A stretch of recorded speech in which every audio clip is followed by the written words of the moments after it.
هنعمل اللبن الرايب طريقه صحيه جدا حلوه قوي من شرش الجبنه، اللي هو الجبنه القريش. لما طلعتها من اللبن فصل، فعمل لي الشرش لوحده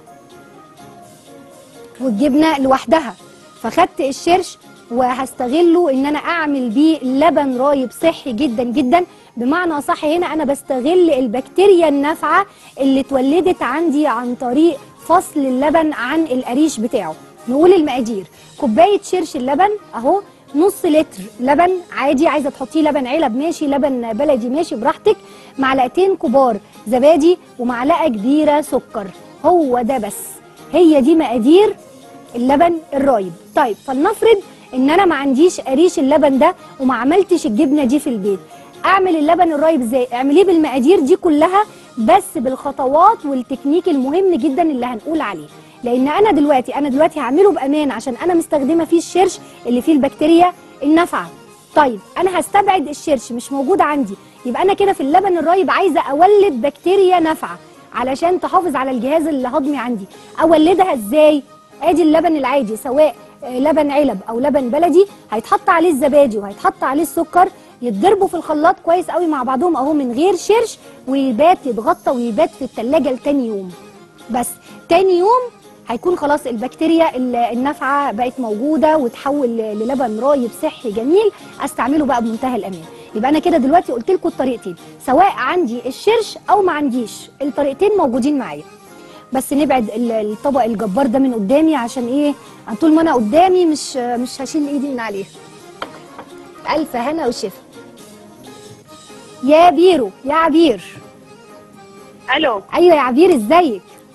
السلام عليكم. عليكم السلام ورحمه الله وبركاته، اهلا وسهلا. نهى معاكي. يا نهى، ازيك يا نهى؟ يا جماعه الصوت يا جماعه. يا نهى حبيبه قلبي، ازيك يا نهى؟ عامله ايه يا حبيبتي؟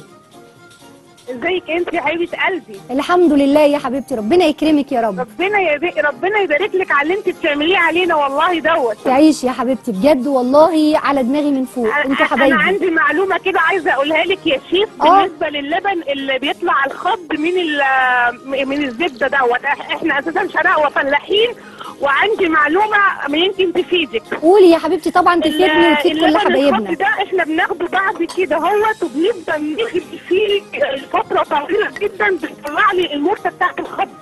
لا بصي، قولي تاني بالراحه يا نهى. يعني احنا دلوقتي خدنا الزبده، الخض بتاع الزبده بعد ما شلنا الزبده منه، صح كده؟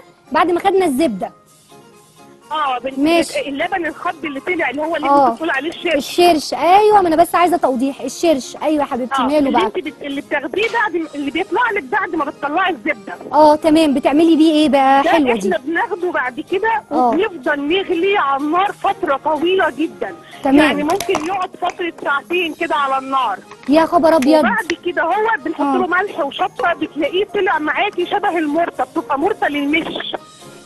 نحطها بقى على المش. يعني انا لما بجيب الصفايح الزبده من البلد من عندنا اول قشطه. ايوه معاكي يا نهى، معاكي. بيبقى جميل جدا على فكره، عجبتني جدا. ناكله كده هو كمان بالعيش لما تحط عليه الملح والشطه، بيبقى تحفه تحفه. طيب بصي يا نهى، خليكي معايا على التليفون.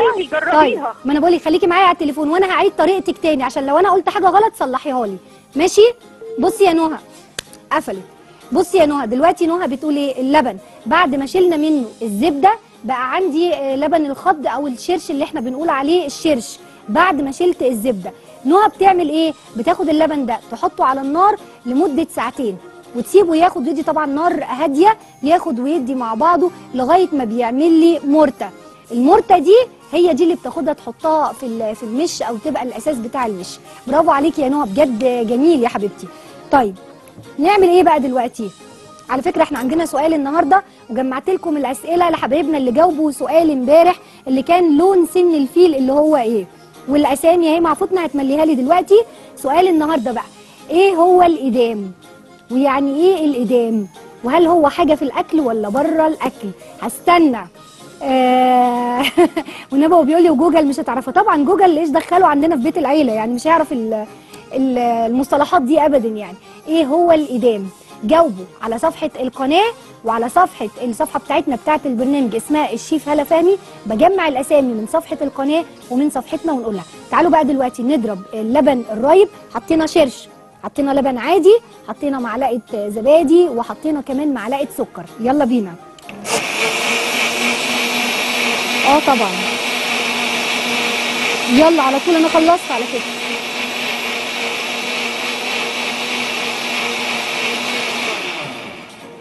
اهم حاجه عندي في اللبن الرايب الصحي بقى، اهم من الضرب واهم من المقادير، ان انا بعد ما اضربه بالشكل ده، انا في الضرب هنا حطيت كل المقادير على بعضها.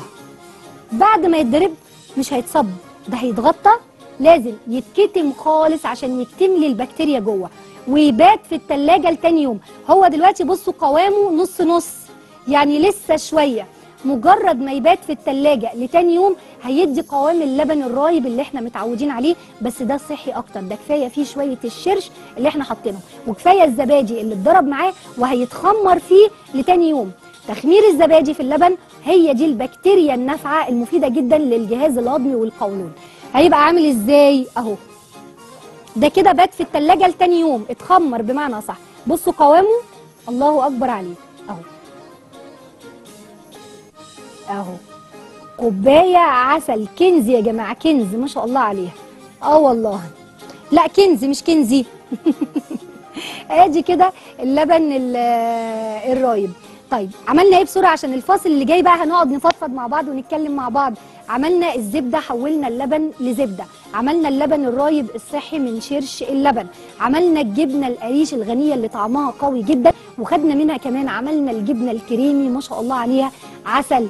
الف هنا وشفا. من وصفات النهارده وصفات الالبان كلها طبيعيه جدا، كلها عاملاها بايديكي، دي اهم حاجه. دلوقتي هتطلعوا فاصل، ترجعوا لي تلاقوني قاعده في الجانب اللي هناك، الركن البعيد الهادي بتاع الفضفضه، وهستنى كل تليفوناتكم وهستنى كل المشاكل اللي تحبوا نتكلم فيها مع بعض.